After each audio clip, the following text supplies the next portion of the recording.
Hello, everyone. My name is Maureen Haaker. I've worked with the UK Data Service for a very long time, specializing in qualitative data, but I also teach at the University of Suffolk, and I'm here with Anca. Anca, did you want to introduce yourself? Sure. Thank you, Maureen, and hi, everybody. My name is Anca, and I've been working at the UK Data Service for a long time as well, almost 7 years now. Yeah, I focus on both quant and qual, but mostly quant, if I were to pick one. Yeah, I work in the team that basically liaises with researchers about data deposit and I also am an administrator for our self-deposit repository reshare. Back to you, Maureen. Yeah. So what we're aiming to do today is first to talk for 45 minutes or an hour or so, and we do have an exercise at the end for you, a little Menti exercise, as well as some time for discussion and any questions that we don't get to that come up through the question box. So I just wanted to also note that just be aware anything that you type into the chat will be able to be seen by everyone unless you specify that it's for the organizers, just so you're aware. And also just to reassure you, if it's your first online workshop with us, that all of you are muted, we can't see you. So rest assured that we won't be able to hear or see you. All right, so shall we get started?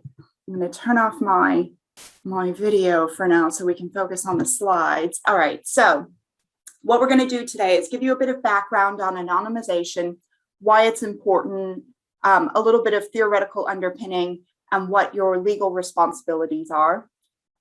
We'll do a short exercise with Mentimeter and give you a bit of a practical overview on how to anonymize and some of the tips that we have for quant and qual data specifically. And we'll end with a bit of discussion on de-identifying information. And we've got some further resources to signpost you to as well.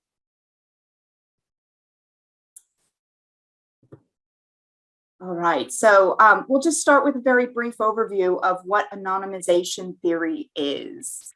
So Mark Elliott at the UK Anonymization Network has published the openly available anonymization decision-making framework, and the National Center for Research Methods has posted extensive tutorials on this. So I don't want to go into a lot of detail, but I do think this framework is a really good place to start talking about anonymization.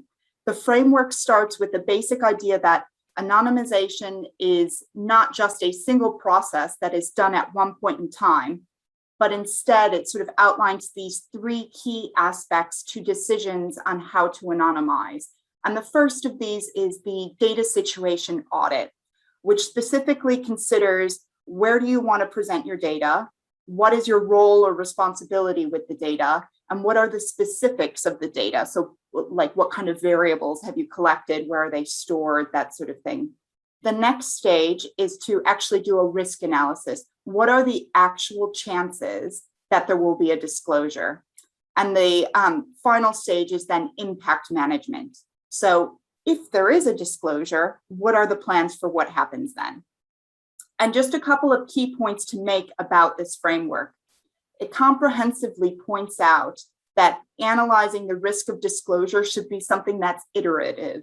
So it's not linear. There's no single point where this should be done or assessed, but rather you should think about all of the places that data are stored or presented. The risk for publishing with data extracts should be considered along with the risks for sharing data with colleagues across institutions or storing data on a computer. The other points that I want to reiterate is that Mark Elliott stresses that it's not possible to fully anonymize data. So Anca in a moment is just going to go through this in a little bit more detail, but fully anonymizing would mean that even a participant themselves looking at the data would not be able to identify their own answers. And stripping data down to this point reduces the value of it for analysis. So to avoid depleting that value of the data, even comprehensive anonymization would still leave at least some, albeit theoretical, space for re-identification. And the idea here is to balance the risk of disclosure. What is the probability of re-identifying to a point where disclosure can be mitigated and dealt with? So fully anonymized or guaranteeing confidentiality just actually isn't even possible or desirable, as it strips that data down to something that's actually quite worthless. But now over to Anca, I think, to go into a little bit more detail about some of the nuances of anonymization. Thank you, Maureen. Okay, so I think, right, so we're just going to take a step back and look at what is disclosure and what do we need, why do we need anonymization? So by disclosure, we mean identification. And disclosure, it's what happens when anonymization isn't perhaps done properly, or there were some issues there. So it happens when someone is able to identify a data subject from a data set or information that they would have access to from one particular source or multiple sources. There are different types of disclosure: identity, attribute, and inferential. We are not going to go into details about the difference between them, because it's beyond the time and scope of this webinar as an introductory one. But we have linked some reading if you'd like to know more about this in this presentation. So do have a look at that if you have an interest in knowing more. So by anonymization, we refer to it when we refer to anonymization. So what it is, it's a process that attempts to prevent this disclosure, right? Prevent identification of data subjects from a specific data set. So both anonymization and pseudonymization, and we're going to have a look at both and the difference between them, are part of SDC, our statistical disclosure control. And the aim of SDC is to minimize or mitigate that risk of identification to such an acceptable level that it still allows researchers to maximize data use. So as Maureen has mentioned, fully anonymizing data has an impact on its reuse and its value for reuse, right? So the more we reduce that disclosure risk, the more we have what we call an information loss. So the more we strip the data of all that valuable sort of small detail, right, that might be very useful for someone who were to use the data in the future. So we need to have that in mind. Okay, so just moving on to, we have two slides here on anonymization and pseudonymization. So we're going to have a look at both, so what they are, and we have here some particular definitions of, so what is anonymized data? So anonymized data is information which does not relate to or cannot point to an individual natural person or to personal data rendered anonymous in such a manner that the data subject is not or no longer identifiable. And this is also in the eyes of the data owner. So if I collect data, then it's not considered anonymous until it's not, I cannot re-identify it as well. Okay, on the other side, pseudonymized data. So what that is, it's a bit different than anonymized data. So the processing, it refers to the processing of personal data in such a manner that the personal data can no longer be attributed to a specific data subject without the use of additional information. And this is the key here. So provided that such additional information is kept, of course, separately and is subject to technical and organizational measures to ensure that the personal data are not attributed to an identified or identifiable natural person. And of course, identifiable data has been removed. So this data has been de-identified. Perhaps you've heard of that term as well. So identifiable data has been removed or redacted, so that cannot be traced back to the real values. However, re-identification, so in the case of pseudonymized data, that is the key there. And the main difference between anonymized and pseudonymized data is that for pseudonymized data, re-identification of data can still be achieved with knowledge of the identification key or by combination with other data sources. Okay, so another a bit more information about this. So according to the ICO, Reidentification describes the process of turning anonymized data back into personal data through the use of data matching or similar techniques. So the DPA does not prohibit the disclosure of personal data, but any disclosure has to be fair, lawful, and in compliance with data protection principles. And we are going to have a look at this in a bit, so about how we go around this, how we make sure that any possible disclosure is done in line with data protection principles. But things to consider here would be the age of the information. So of course, the less sensitive over time, data is less sensitive over time in general. But of course, we also need to consider ethical principles. So, for example, research participants might, well, not may, but unfortunately will pass away at some point in the future. However, their data might still be sensitive, sensible to share, for example, for the relatives of the deceased, etc. We need to consider the level of detail. We need to consider the context. So any private life or any or more public matters, such as their working life or life satisfaction. And of course, there's the rule of thumb. So we need to assess the effect, if any, that the disclosure would have any individual concerned or would affect anybody. Of course, in the case of disclosure, we need to think who would be affected and how and to what extent, etc.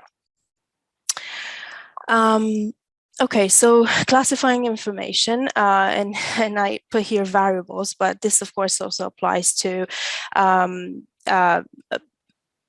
we refer to variables normally when we talk about quantitative data, but this it will apply to qualitative as well.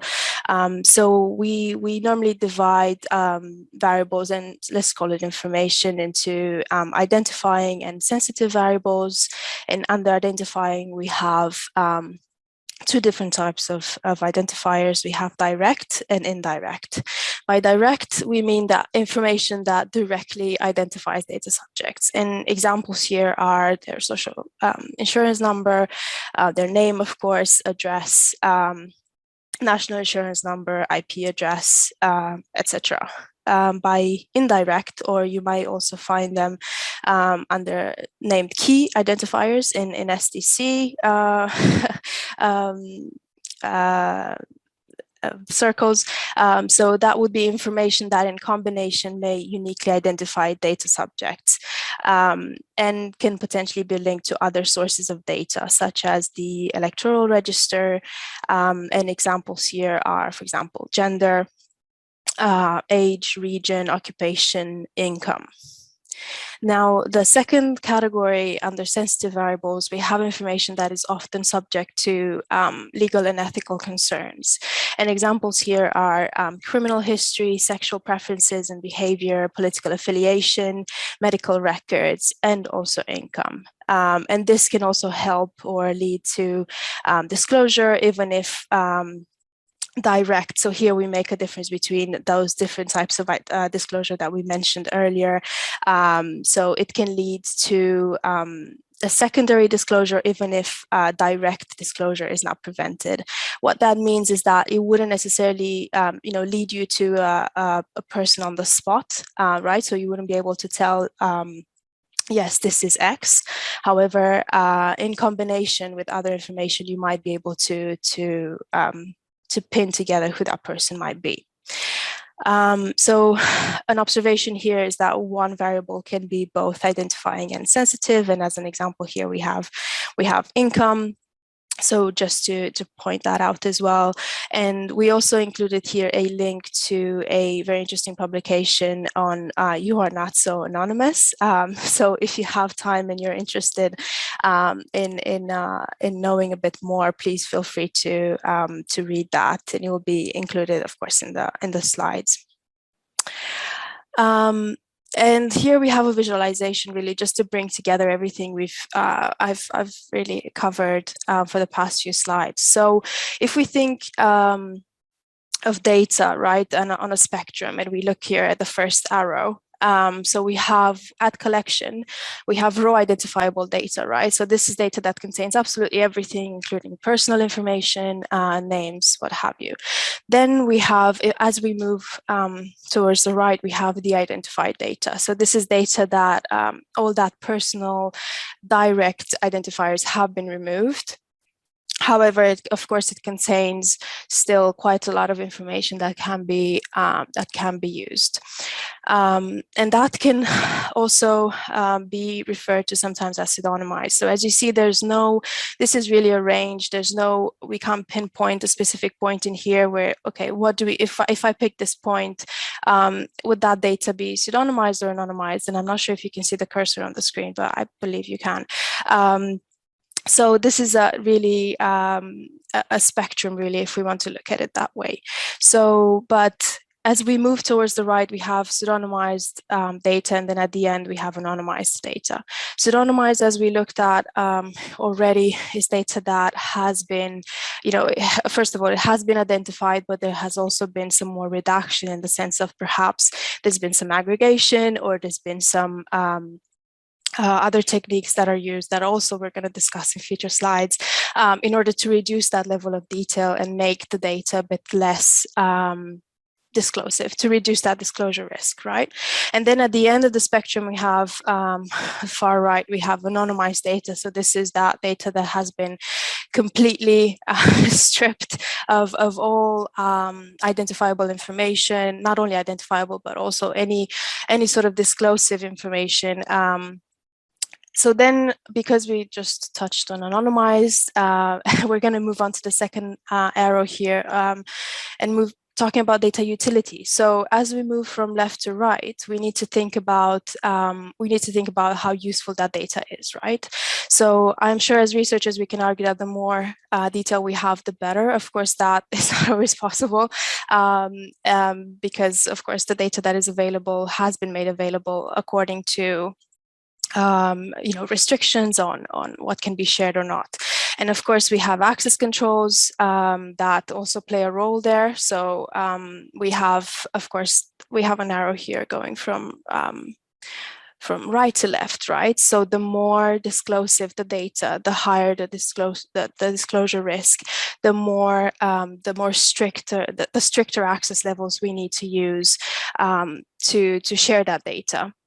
So anonymized data will probably be open, right? Because there's no reason to restrict that data. However, as we move towards the left, towards data that is more identifiable, then of course we're going to have more restrictive access levels, access controls to account for that for that amount of detail that we find in that data. The same. So we have also here information loss. So of course, as we move from on that spectrum from left to right, we also lose information, right? So the more we remove information from the data, we take out that detail, that amount of detail, we lose information. And information loss and data utility, of course, go in separate direction, in different directions. And so, of course, you'd have more data utility, the more information you'd have in the data. So I thought that this would be a very good, a very useful way to visualize everything really that we've discussed so far, and in a good way to sort of have this in mind. And I think I'm going to pass over to Maureen now. Yeah, okay. And on this point, it's probably also worth mentioning that researchers, and there was a question on this that came up already in the Q&A box, but researchers still fall under some legal obligations to disclose. So in the UK, researchers have a duty of confidentiality, but the duty of confidentiality is not absolute, and it's not protected by legal privilege in the same way that, as the question asked, doctors or lawyers might be. And specifically, researchers are still obliged to inform appropriate authorities where there is abuse of children or vulnerable adults, or crimes that are covered under terrorism prevention legislation. And that includes things like money laundering. So my own experience with this, for my PhD research, I went through the Health Research Authority for ethical approval. And specifically, they scrutinized my consent forms for clear statements, which clarified my limits of confidentiality. So this included thinking about the possibilities of where raw data would be presented, so in publications, but also informing participants that I could actually break confidentiality. Including all of this information meant that my information sheets and my consent forms were quite comprehensive in terms of what I had to actually discuss with participants. And you can see a sample of the text here that I used. So I think the point about anonymization is that it's a bit of an art. It's important to remember that it's not absolute. And so hopefully that's one of the points that you might be able to take away from this. And if you could just move on to the next slide, Anca, thank you. The other point that I would like to make is around some of the other aspects that can impact anonymization. So this is what Anca was talking about in terms of access options. So here's an outline of different access levels that we use at the archive, but you may need to think about who has access to the data. So when we talk about sharing data, this doesn't mean that it's just openly available. Most of the data that's held within the UK data service is actually safeguarded, which means that users need to sign our terms and conditions in order to reuse the data. And those terms and conditions stipulate that even in the event of re-identification, which is highly unlikely, but let's just say that I re-identify a participant, reusers will not share the identities of those participants and they won't share the data onward, right? So they have to sign a legal contract saying they won't do that. There are other levels as well, which are more restricted, which Anca mentioned. So this can include permission-only access, where a depositor needs to approve the reuse of the data before it's given out to a user, or even controlled data. And this is where you have to use the data within the controlled environment of the UK data service. And then we would also be able to perform checks on your outputs from that use. And on the next slide, we've got a bit more information around access levels, legal obligations to disclose and anonymization in our Managing and Sharing Research Data book, which is published by Sage. The UK Data Service also publishes those resources online, so you can find us online. You can also find us on social media, and obviously, we'll always be kind of tweeting updates and other events of interest around this. But we do want to talk about some of the practicalities of anonymizing. So on the next slide, I start to go through anonymizing qualitative data. Now, qualitative data can be particularly tricky to anonymize. The very nature of it means that it's full of indirect identifiers, particularly when you have rich biographical or narrative data. So the tips here are more focused on limiting direct identifiers, so that kind of personal data. But a full risk assessment should be done anytime that you want to share data or even just excerpts of the data. So when you are anonymizing qualitative data, you should usually try to anonymize at the time of transcription. There is an exception to this. So if you're working with longitudinal data, or if you have explicit permission from your participants to use unanonymized data, then you may not need to necessarily do that at the time of transcription. It may be important to ensure some of those linkages, or you just might have consent to process that unanonymized data. But typically you'd want to plan to anonymize at the time of transcription. And you should aim for consistency. So you might consider writing up an anonymization plan. So you will have been emailed an example of anonymization plan, and I'll go through one a little bit later on in this presentation. But it basically just details some of those broader areas of information that you're seeking to anonymize or just check.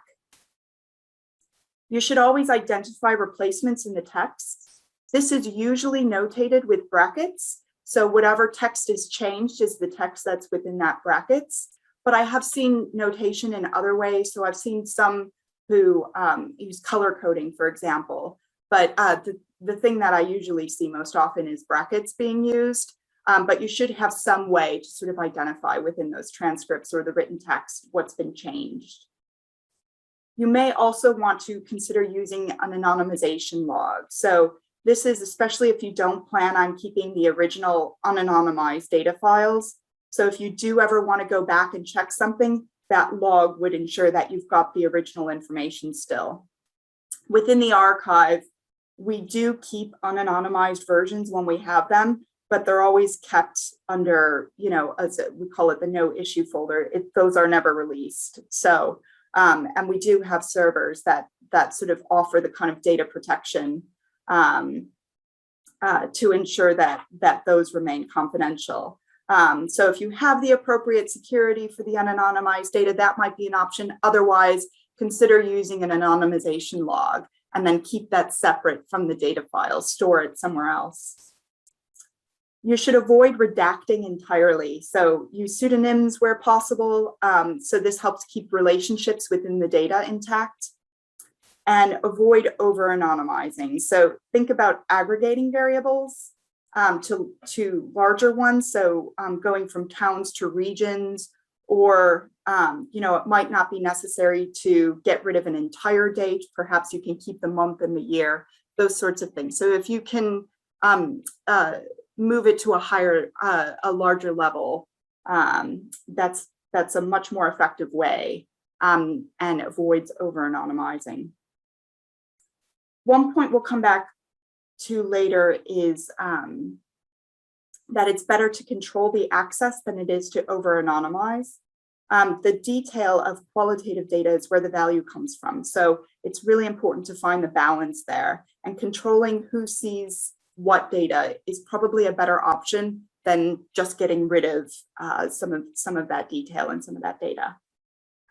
So on the next slide, you can see an example of an anonymized transcript. So you can see that the name is replaced with a pseudonym, and then that pseudonym would be used in place of Lucas throughout the text. The date and the town are aggregated to a larger level, and you can see that once the interview starts, some of those biographical details are left in, and those actually are potential indirect identifiers. But they may actually be important to keep for purposes of the research and analysis. So instead of just taking out those details, a better approach is shown on the next slide, which is where participants are informed about how the data will be used. So for example, that top text is a consent talk about using the extracts of the interview and photographs in various outputs and how those interviews will be archived. And if you just click one more time for me, Anca, there's another example there, which is from the participant information sheet of my PhD research, which says, I'll use quotations and narrative themes and outputs, as well as who is actually going to have access to that data. So my project went through ethical review with the Health Research Authority. So that means that the NHS can run audits on my data. Some ethical committees will ask to run audits. Not all of them do. I don't often see it with university level ethics boards, for example, but it's something to keep in mind. So again, participants are informed about who can actually look at that data and when.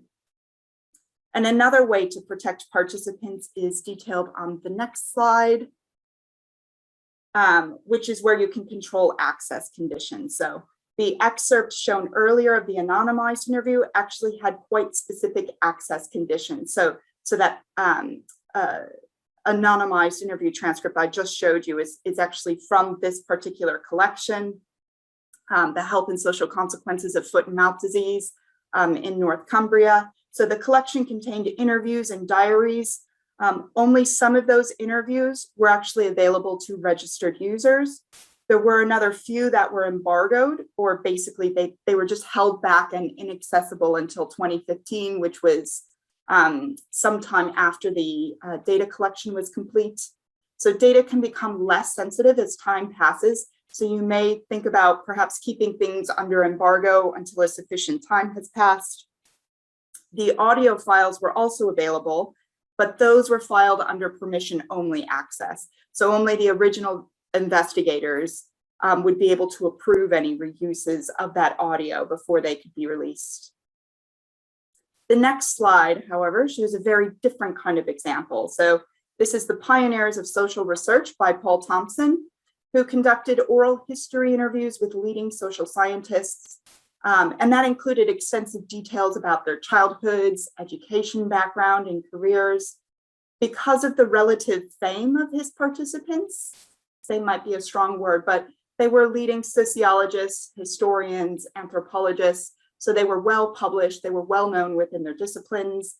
So anonymization was kind of a fruitless exercise and actually even problematic in terms of the value of the data. You needed to know the identities of those people. So instead, Paul Thompson sought to get explicit permission from his participants to use their names. Now, having said that, that doesn't mean that we didn't have a clear anonymization strategy in place.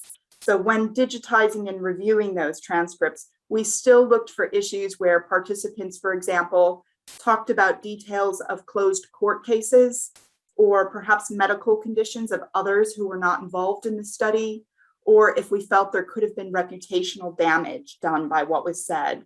So we still felt that there were clear ethical boundaries, even though we had consent in place to cover the legal use of personal data. So you kind of have to find that balance between what some of your legal obligations are and what some of the ethical decisions might be.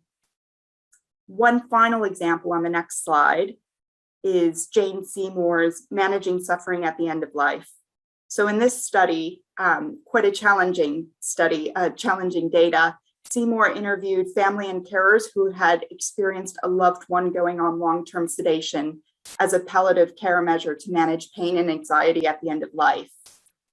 It was an ESRC-funded project, so there was a mandate to archive the data. Because of this, because the data covered basically quite extensive information about some of the medical conditions, that was quite sensitive personal data. So if you just click, thank you. And this is a very specific category under GDPR law. So consent for the use of the data had to be managed very carefully.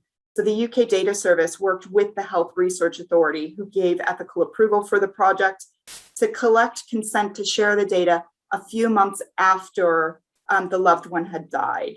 So it was deemed too difficult to give informed consent at the time of interview. So participants were given an opportunity to have some time away and then make a decision about the information they had given the researcher. And I did want to bring up this example specifically because we do get a number of queries about sensitive data where they feel it, researchers feel that it might be problematic to share. And I just wanted to point out that sensitive data does mean something very specific in legislation. And often the data isn't always sensitive in that respect. That doesn't mean it doesn't feel intimate to participants or that it's not ethically problematic to share. But even in cases of sensitive data, it's still possible to anonymize and effectively share, especially when consent and access are also considered. And I think Jane Seymour's project is a great example of where this has happened. All right, and I think we're back to you, Anca. Thank you, Maureen. So in terms of steps to anonymize, so how do we go about anonymization? That's what we're going to look at in the next few slides. So it's similar for both qualitative and quantitative data. So the first step there would be to, of course, identify and remove or redact identifying information. So those direct identifiers we looked at earlier. Of course, this would be in line with what participants have agreed to. So as Maureen gave the example, if we obtained informed granular consent to share, for example, people's names, then that is fine. That's something that we don't need to look at. But of course, that varies with. So it's all about what the participants have agreed to in their consent forms and information sheets. Of course, this is easier, well, arguably for quantitative data, because we can more easier remove or recode variables, and of course, this can vary for qualitative data. So this would be, replacing the direct identifiers with pseudonyms, or not redacting them out, of course, depending on consent permissions. The next step would be to identify what are the indirect identifiers. So after we identified and dealt with direct identifiers, we move on to indirect. So here we have to look at information like age, so gender, occupation, income, the level of geography, and in terms of aggregation, so how much detail can we leave in? Can it be a village, or do we have to aggregate that to a town or a city or a county? Etc. Of course, there's ethnic background and ethnicity, so that can also, add to that detail about a research participant. Religion as well. We need to look at our data and identify exactly what are, in the case of the data we collected, what are the indirect identifiers, and what check back with our consent forms, see the amount of detail we're allowed to share, be in mind of the access levels that we're going to apply to the data. So there are quite a few aspects there that we need to keep in mind. But and of course, here it's very important to have good quality metadata for this process. So if we have good variable labels, good value labels, especially when it comes to redacting the data, right? So if it comes down to aggregation, then that would come in hand, very, very useful. It would be very useful. So the next step, once we've identified those indirect identifiers, would be to check frequencies to identify potentially disclosive information. So what we mean by that would be, of course, very small counts. So if we have certain observations that are that have very small counts, right? So for, say, we only have in the whole data set, we only have, say, two people who are from the same village, who are from the same ethnic background, who are roughly, say, the same age, even same gender. So that is pretty much, that would be an issue, because there's only two, right? So someone might be able to tell, oh, I think I know this person, right? So small counts are an issue, especially when it's a very good example how indirect identifiers can help, together can help point to an individual, even if they're not personal information. Of course, checking for outliers. So, of course, if there are any, so outliers would be, for example, someone who is, in terms of age, let's take, who is 116 years old, right? So that they're very far away from the mean. Or, for example, for income, it would be someone who is who earns so much more over the mean of that variable per year. So of course that would stand out, and it might be able to point to exactly who that person is, or that company, etc., depending on what the unit of observation is. What we also need to keep in mind is checking string variables. So if we have any open text, to identify if these contain any sort of potentially disclosive information or sensitive information. So for example, if they say I work for a specific company for 30 years, or if my brother had a rare type of disease.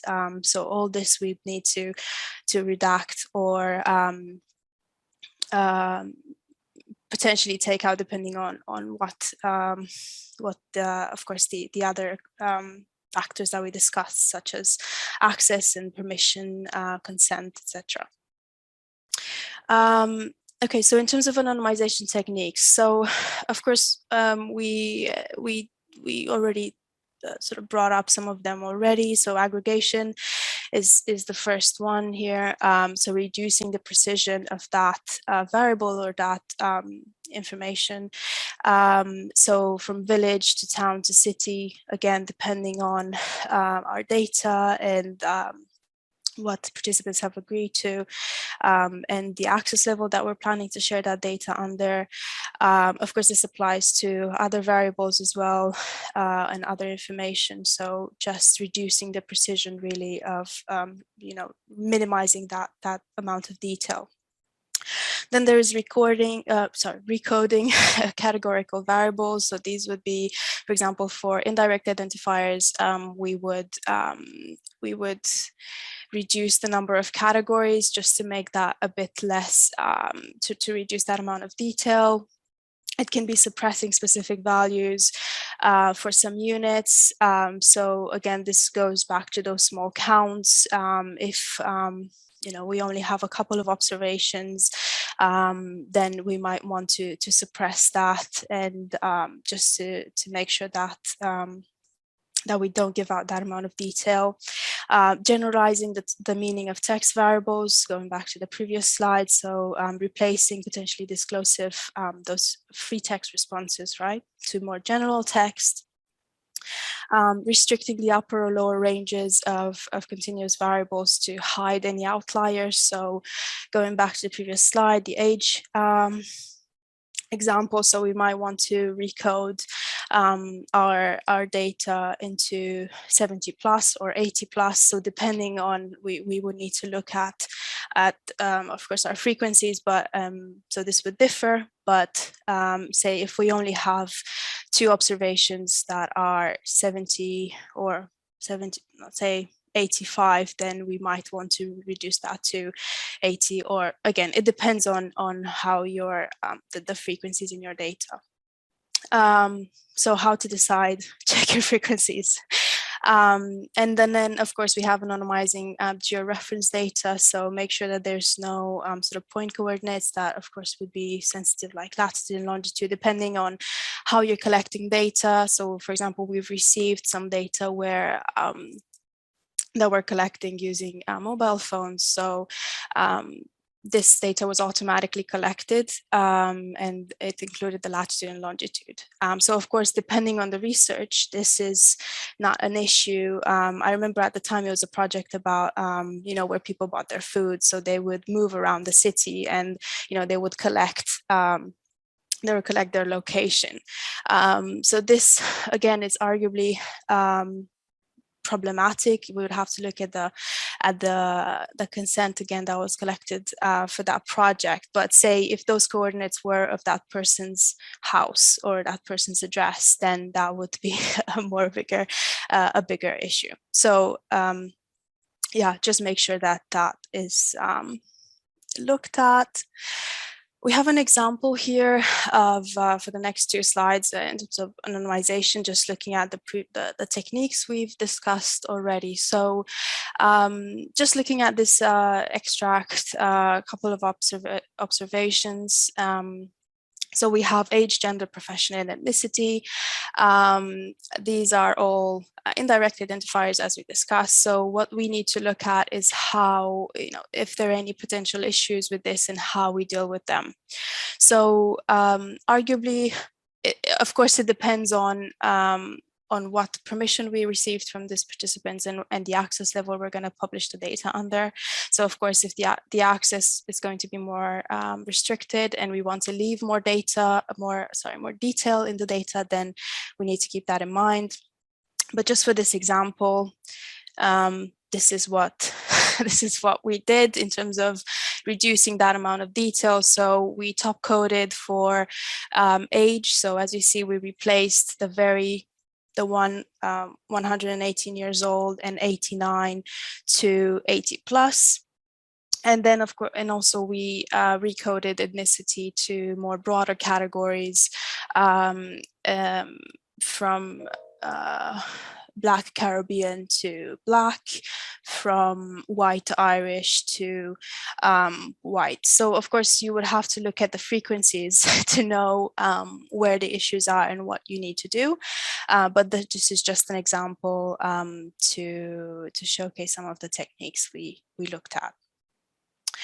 So in terms of useful software for you to use or perhaps have a look at is SDC Micro. So this is an R package and it's free, and it has a very user friendly interface. So if you haven't used R before, it should be pretty easy to use, and there's plenty of tutorials and sort of information out there for R in general anyway, but yeah, it's very easy to use. And then also a tool that we developed at the UK Data Service, it's called QA My Data, and this is also free. It's an open source tool, and it's we call it provides a health check for numeric data. So pretty much you put a data set in it and it would produce a health check. So it will tell you exactly where the issues are and what you need to redact or recode, etc. And then we have ARX and EORGUS as well. These are also very useful. So there are quite a few options there if you want some help, some help from an automated tool. And so we included links here if you'd like to have a look at how to do that. Of course, Anca, this is for Sorry, can I just add as well, if you're working specifically with qualitative data, we also have a macros tool through that we've created that it basically just tries to identify where there are capital letters which might signify a name or a town, and it's been uploaded with dictionaries of like commonly used places and names. As well as numbers, which might identify contact details like phone numbers, so it kind of goes through your transcript and kind of picks out some of the things that tend to be problematic in terms of anonymization for qualitative data, but you still need to manually go through. There's not like an easy solution for qual data, but we do have that macros package which does that. Thank you, Maureen. And I think it's back to you. Right, fantastic. Okay, so I mentioned earlier about coming up with an anonymization plan, and just as we're sort of wrapping up here, if you should have gotten that email with a file attached to it, which gives you an example of the pioneers of social research. One, which again, I think is a really good example because there was actually consent in place to share personal data, but we still had some concerns that we outlined within our anonymization plan for it. So that anonymization plan is an example of one that we would come up with if we're working with the data or checking the data. We would have each of those data sets would get one of these plans, and it basically details the project background, file management, so specifically looking at data files and documentation files, how they're stored, what kind of name conventions are used and that sort of thing to organize them. And then it outlines mandatory anonymization, which almost always includes direct identifiers, so names, contact details, those sorts of things, places, ages, and dates. Those are usually the things that are mandatory anonymization. You'll see on the example given out, though, that because there was consent in place, there was no mandatory anonymization, but you can also outline possible anonymization. And the things to look out for with possible anonymization might be where there's medical information stored, particularly about others who aren't taking part in the study, where there might be other kind of sensitive information. So this could be like legal cases or unfavorable opinions of others, or those sorts of things. So the anonymization plan should sort of detail what is being done. So if you're using pseudonyms, for example, under direct identifiers, you would sort of say what the pseudonym is being used. So somebody mentioned in the questions, can you use like RP1, RP2 as a pseudonym? Absolutely. So you would just say what the system is basically for giving those pseudonyms. When we do qualitative interviews, we actually give a name because it's a bit easier to read the transcript when there's an actual name, as opposed to like a code. But, you know, it's entirely up to you, whatever strategy. So you'd outline that on here. And where you're working within a research team, if somebody needs to sign off on any edits to the transcripts or the data set as a whole, you know, that would be outlined on here as to what that kind of procedure would follow. This needs to be signed off by this project manager or what have you. Okay, so that's the anonymization plan. And just to kind of summarize, I think some of the points that we've been trying to make all along, just wanted to emphasize that anonymization is really, I mean, what we promote is very much a three-prong approach. So rather than just thinking about anonymization as something that you would do once, and you instead would be thinking about how it affects all stages of the research. So from getting the appropriate consent from your participants to actually doing the anonymization of data files, but then even after that's done, considering who has access to those files once they're created. And I think, you know, looking at all three of those aspects, consent, the actual anonymization, and regulating access, kind of combine to form a much stronger approach to protecting participant identities rather than just thinking about anonymization. And if you think about all three, that usually enables you to share, you know, most data. There are always kind of caveats to this, but most data can probably be shared. We do have a few more resources. Anca, did you want to outline those? Yes, I think now we move on to the exercise, and then we have the resources at the end. Yeah, we do have some questions coming in as well, so we will get to those at the end. There are some really good questions. I might try and type a few answers, but it might be best if we verbally go through those. But yeah, go ahead with Menti and I'll have a look at these. Thank you. Okay, so if you're able to, if you're using your computer, you can do this in a separate tab, or you can use another device. You can use your phone, you can use your tablet. So just go to menti.com and you'll be asked for a code. And if you type in the code on the screen, you should be able to join our exercise.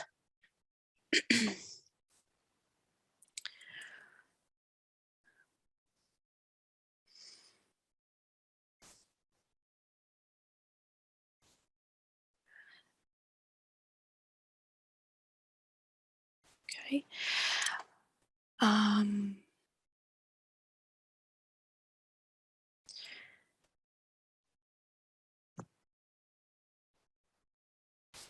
Okay, I will stop sharing my screen now just so that I can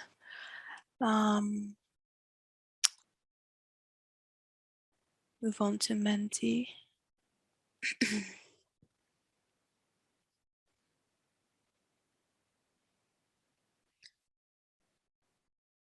Okay, so we have people joining. That's very good. If you don't have the, I'm just going to put the code in the chat just because I realized I stopped sharing my screen. And you don't have the code. Oh, thank you, Sorsha. Okay. So hopefully you are able to join. I see we have about 40 people who have managed to join already.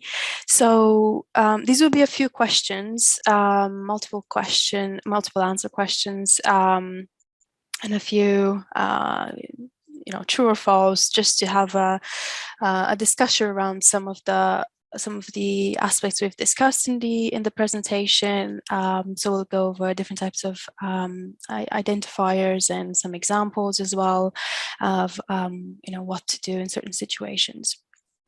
So I don't know if to wait a bit longer. I see there's still people joining, and I don't want to, if I do start it, then you wouldn't be able to join anymore. So please do join now if you are able to. I'm going to share my screen again.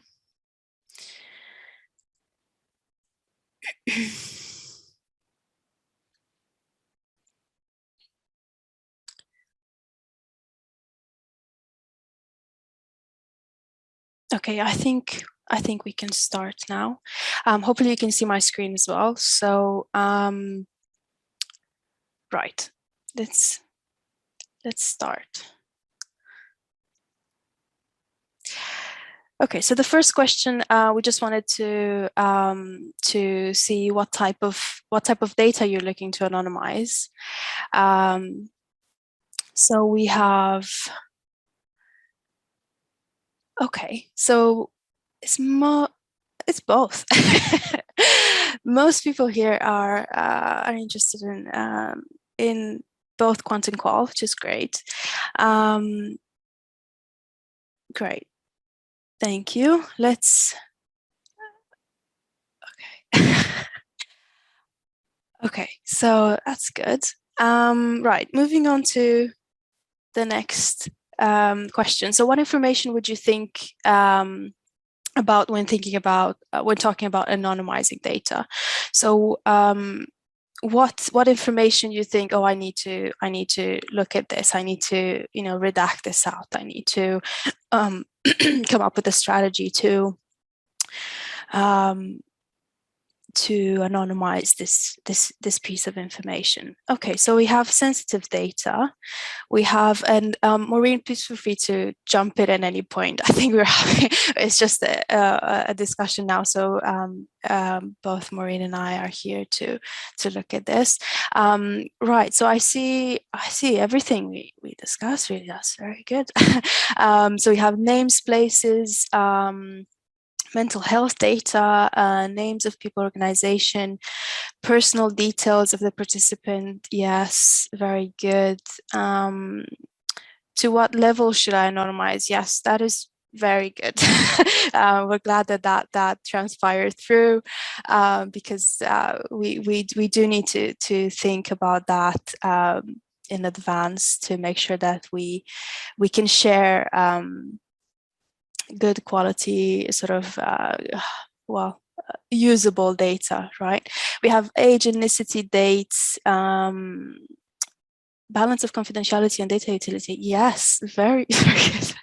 I am very happy with these answers. Yes, very good. Thank you. Very demographic data. Yes. Okay, that's all very good. We can move on to the next question. Okay, so in terms of thinking of direct identifiers, and we have spoken about what these are. What are a few examples you can think of? So we have name, yes. Date of birth, national insurance number, yes. I see gender there, and gender is not a direct identifier. A gender is a indirect identifier, so it doesn't necessarily point to one particular individual. Okay. Yeah, postcode. Yes, that's very good. GPS coordinates I see in there. Yes. Place of residence, email address. Yes.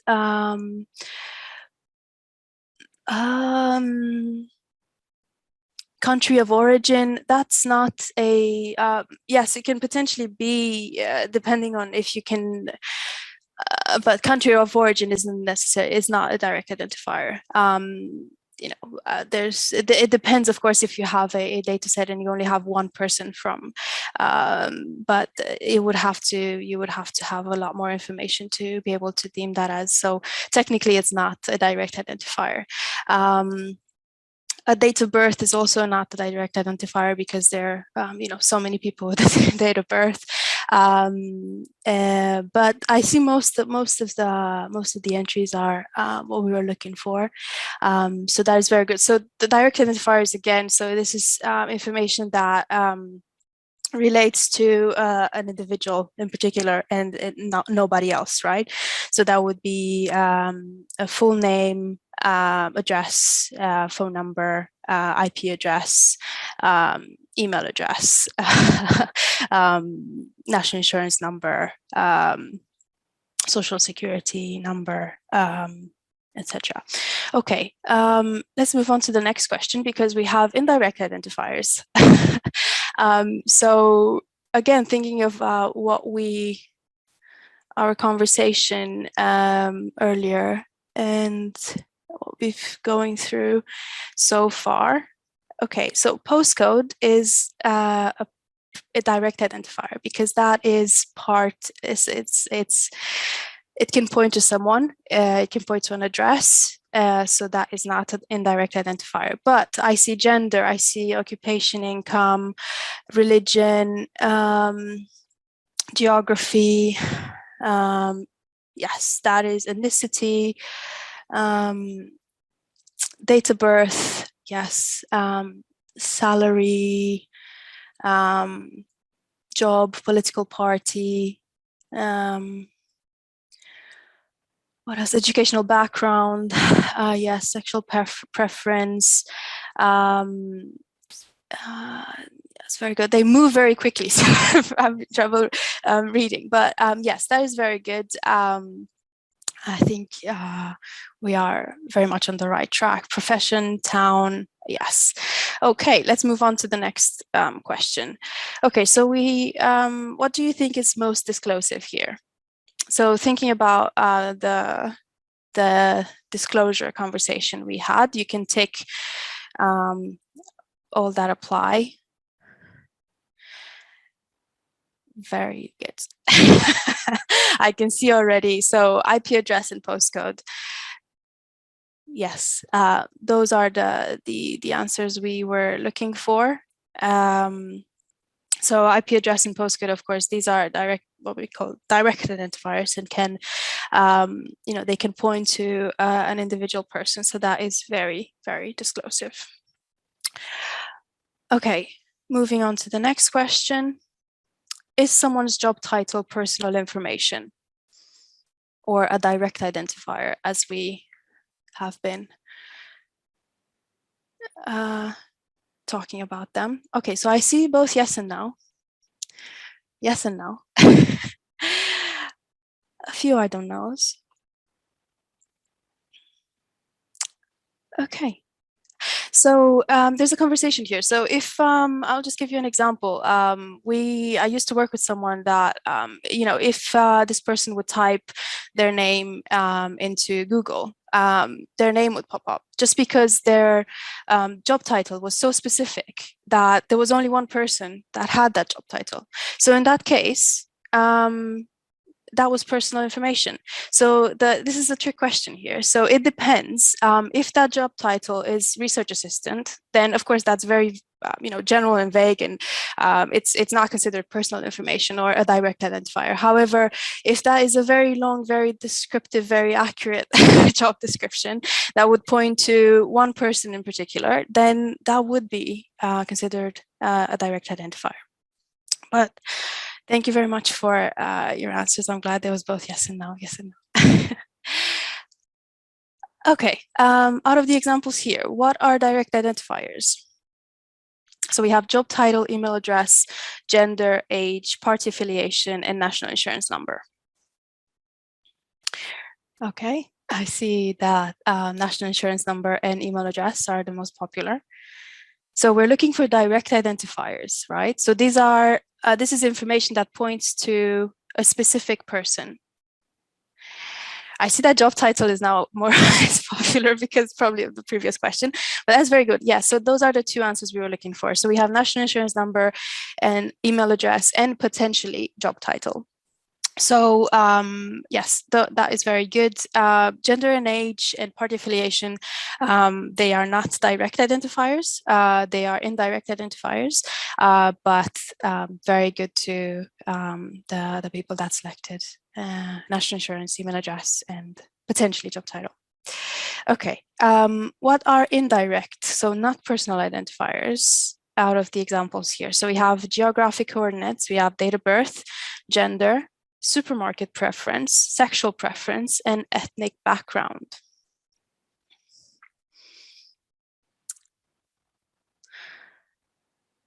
Okay, I see there's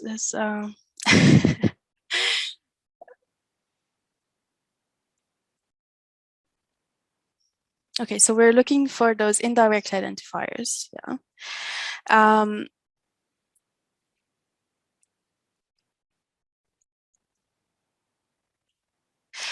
Okay, so starting with the first one, geographic coordinates, those are they're direct identifiers, right? So by geographic coordinates, we mean latitude and longitude, which could potentially lead to someone's address, and that is personal direct identifier, right? So geographic coordinate is not an indirect identifier. Date of birth, yes, it is. Of course, you know, depending on the access level that you're sharing the data, you might want to not share the full date of birth, but then again, this depends on your consent and what permission you have to share that data. So date of birth, yes, that is an indirect identifier. Gender, yes, it is an indirect identifier.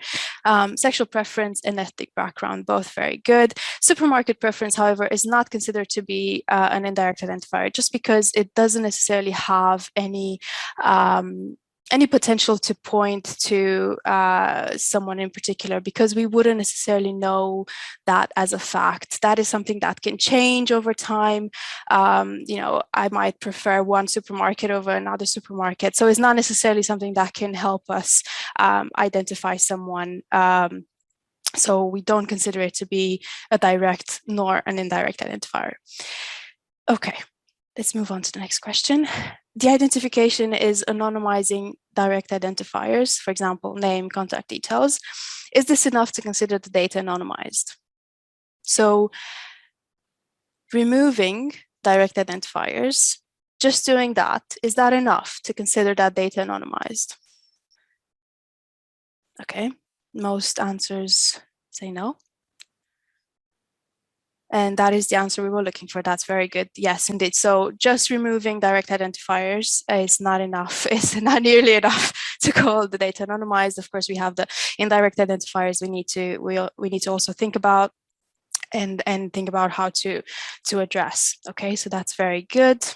Next question, true or false, data collected on a sensitive topic is always sensitive data. And I think I will, Maureen, if you would like to lead this this one.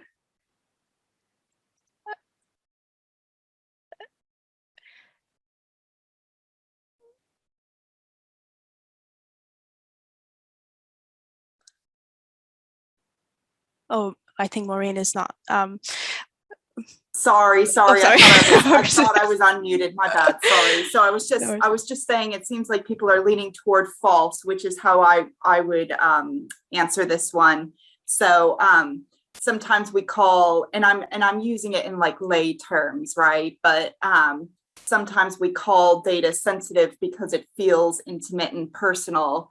But at the same time, when we talk about sensitive data, it does refer very specifically to certain categories of data, certain kinds of content within that data. So when we talk about sensitive data, we need to be quite careful about how we're using the term because it comes with its own legal responsibilities. So yeah, it depends a little bit, but I would say false on that one, generally speaking.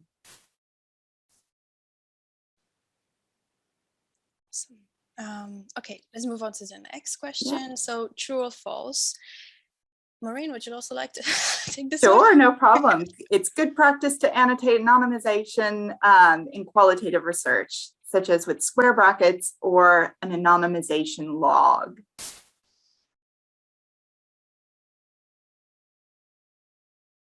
Oh, good. So most of you are saying true, which it definitely is true. Very good practice to identify where you've changed things.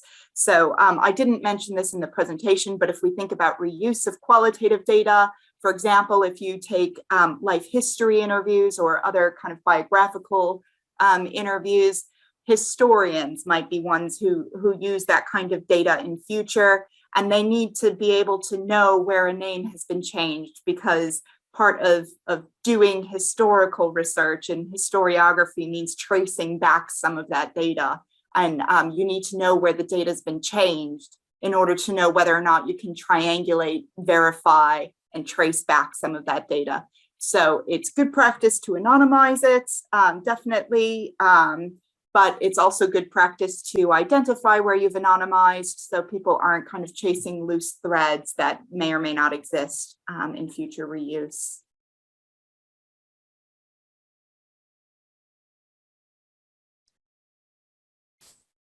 Which of the following strategies can be used to help you protect participants' identities? Tick all that apply.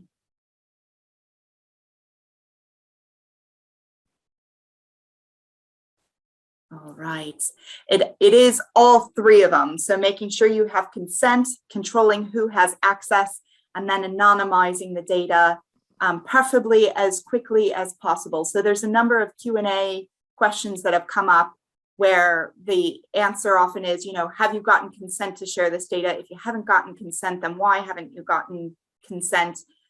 Consent is a really good way just to make sure everybody's on board with how the data is being used. But you can also look at controlling access, who can access the data, when, what kind of data can they access, as well as your typical kind of anonymization. All of those help to protect participant identities. Okay.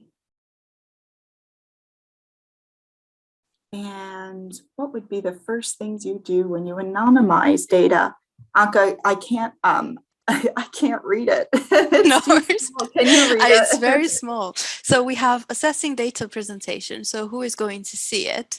Identify my role as a data owner, a data controller, etc. Consider access control options. Identify direct identifiers and begin changing redacting. Map the data. So identify what is personal data, what is sensitive data, etc.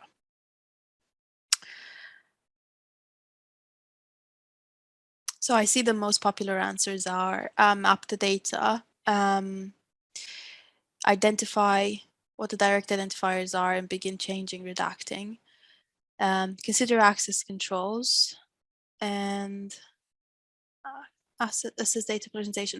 So we would say that the most important three most important here would be mapping the data. So identify what is personal information, what is sensitive information before we start changing anything, right? So of course it's important to identify direct identifiers, but not begin changing and redacting before we consider, for example, access control, which I see that it's also been a popular answer, but not as popular as we were hoping. So considering access control is very important, as well as thinking about assessing data presentation. So who is going to see it? Who is this going to be shared with, right? But yes, I'd say we're pretty happy with the answer. So mapping the data is probably mapping the data and considering access control options, as well as considering who's going to see the data, are important here. Okay. And we've reached the end of the Mentimeter exercise. Thank you very much for joining.